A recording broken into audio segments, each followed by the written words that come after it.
Halo guys, ada nggak sih dari kalian yang bingung buat ngelanjutin sekolah di mana, kuliah di mana, kerja di mana, atau bahkan nggak yakin dengan jurusan kuliah yang kalian ambil? Sebagian besar dari kita pasti pernah ngalamin ini. Nah, kebingungan yang terjadi ini bukan karena pilihan yang terlalu banyak, tapi mungkin aja karena selama ini kita belajar terlalu banyak hal. Sampai kadang gak sempet buat belajar memahami diri sendiri. Makanya, pas waktunya milih, kita malah kebingungan sendiri. Kali ini saya akan membahas minat dan bakat. Kenali minat dan bakatmu untuk menentukan cita-citamu. Oke, pertama-tama kita pahami dulu ya pengertian minat dan bakat. Minat adalah rasa tertarik seseorang terhadap sesuatu yang menimbulkan keinginan dan dorongan yang kuat untuk mempelajarinya. Sedangkan bakat adalah suatu potensi yang dimiliki oleh seseorang sejak kecil. Bakat adalah kelebihan seseorang yang melekat pada diri. Agar bakat dapat muncul, perlu digali, ditemukan, dilatih, dan dikembangkan. Bakat memungkinkan seseorang untuk mencapai prestasi dalam bidang tertentu, akan tetapi ditunjang dengan minat, latihan, pengetahuan, dan pengalaman. Jadi bisa dipahami ya, minat itu suka atau tertarik, sedangkan bakat itu bawaan. Jenis dari minat itu sendiri ada dua. Pertama, minat vokasional, yaitu minat terhadap bidang-bidang pekerjaan. Maksudnya, ketertarikan suatu bidang yang harapannya bidang tersebut bisa menjadi mata pencarian atau pekerjaan di masa depan.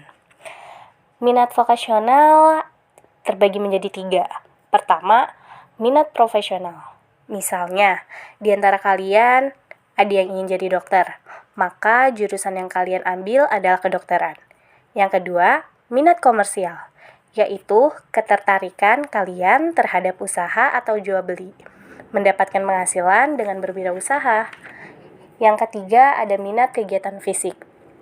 Misalnya, seseorang tertarik dengan dunia mekanik, seseorang yang suka benerin motor atau mobil, dan berharap bisa menjadi pekerjaan di masa depan. Selanjutnya ada minat avokasional, yaitu minat terhadap suatu hal yang dilakukan atas dasar hobi atau kesenangan, misalnya mendaki gunung, traveling, dan lain-lain, semata-mata untuk mencari kesenangan. Selanjutnya ada bakat. Bakat pun terbagi menjadi dua jenis. Pertama, bakat umum. Bakat umum merupakan suatu kemampuan atau potensi dasar seseorang dan dimiliki setiap individu.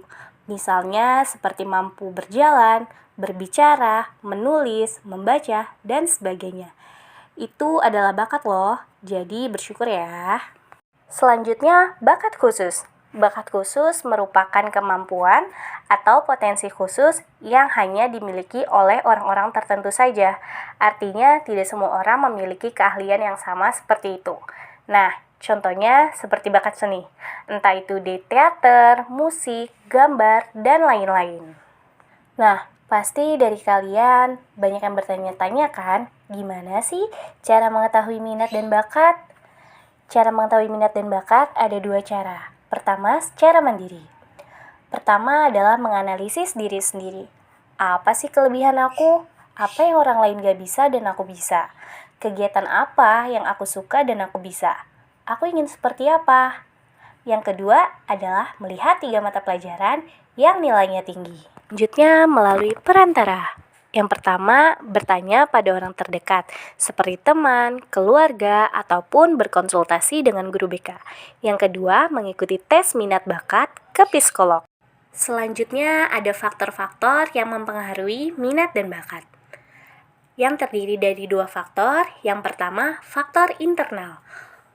Faktor internal terdiri dari dua. Pertama, faktor bawaan atau genetik adalah faktor yang diwariskan dari orang tua kepada anak dalam segala potensi. Dari segi biologi, bakat sangat berhubungan dengan fungsi otak. Yang kedua, faktor kepribadian. Dan selanjutnya adalah faktor eksternal. Faktor yang mempengaruhi faktor eksternal adalah faktor lingkungan keluarga, lingkungan sekolah, dan juga lingkungan sosial. Setelah kita ketahui tentang pembahasan minat dan bakat tadi, semoga kita semua bisa menentukan langkah ke depannya sesuai dengan minat dan bakat yang kita miliki. Segitu dulu ya yang dapat saya sampaikan. Semoga bermanfaat untuk kita semua. Terima kasih.